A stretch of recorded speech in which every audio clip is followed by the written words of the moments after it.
fun and interesting. Instead of having the focus on the views, we'd have the focus on the brews this time. So this evening's conversation is all about beer. Beer is a fun industry to be in. I never drank until I met my wife. A lot of times, when we don't have a specific seasonal that's coming up, and we realize that we're going to have a tank open, maybe, or a tap open that we can do something special with, a lot of times Kirk will just say, so what should we brew? Wet hops, that's what you're talking about, right? Yes. So, Yeah. and why is that different than dry hop? More complexity out of it, and there's also a little bit more mystery. You don't know the alpha acids, you don't know the oils, you don't really know. With those fresh hops, it's kind of, you taste that first pint and we just, I'm picking up a little bit of this, I'm smelling a little bit of that, and that's kind of what's fun about those beers. The analogy I always tell people is like dried basil versus fresh basil if you're cooking. 70s, 80s home brewers, we looked to Europe as inspiration for what to do. And now around the world, people are looking to the U.S. for inspiration on what to do. You guys have all been around the world. What do you think is interesting or that you like someplace else in the world? How ingrained beer is in the culture in Germany. I really like just seeing like an old lady shopping and like drinking a beer. no one even bats an eye, Adding the local twist, whether aging the beers in woods from the Amazon that have unique aromas, or using herbs or spices or fruits. I would never think to throw beets in a beer, but it's just interesting.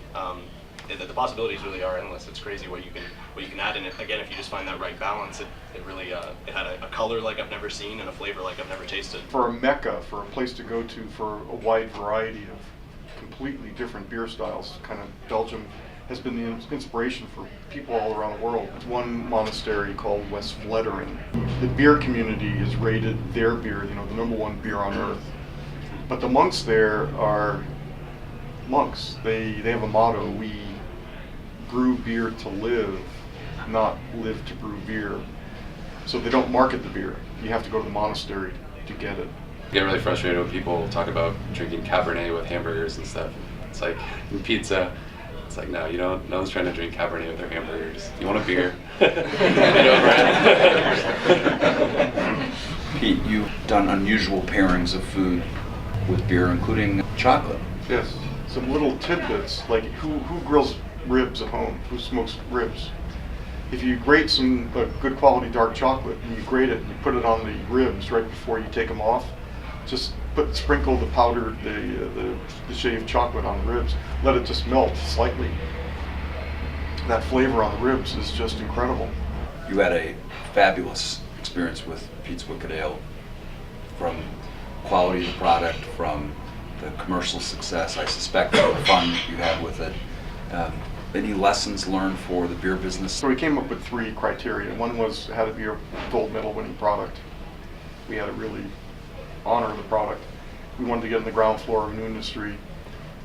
And the last was probably more important, and that was we would treat the product with reverence, but everything else with irreverence. If we're going to spend all this time doing it, let's have some fun doing it.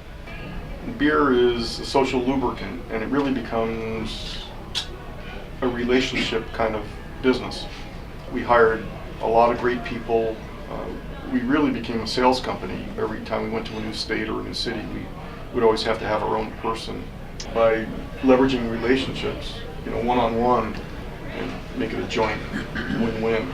So that was pretty critical to our success. You have a hop plant growing in the brewery. That's our carbon offset. Okay, well, please join me in thanking these gentlemen for an informed and interesting conversation about beer this evening.